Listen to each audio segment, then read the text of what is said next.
Mwanaume umeshawahi kukutana na hii hali na ukahisi kwamba umeweza kutembelewa na majini usiku, ama kwamba umefanya mapenzi na majini usiku? La hasha. Ukweli ni kwamba kama umesha kupitia hii hali, lazima ukae chini na uweze kujiuliza kwa nini imeweza kutokea.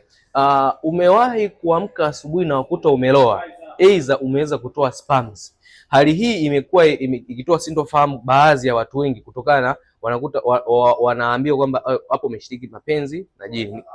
Ukweli ni kwamba ni mwili huo ukishatulia kwa muda mrefu, ama umefanya kazi nzito sana, huwa unaenda kurelax na kuweza kuruhusu hormones kuweza kutoa hizo mbegu, kwa sababu unakuta hujakutana na mpenzi wako kwa muda mrefu. Hii ni hali ambayo wanaume wengi wamekuwa wakipitia sintofahamu. Ukweli ni kwamba hizi zinaitwa ni ndoto nyevu za usiku. Kwa hiyo njia pekee kuweza kukusaidia ni wewe kuweza kushiriki tendo la ndoa na kuweza kufanya vizuri katika tendo la ndoa. Comment hapo kama ishawahi kukuta hii hali.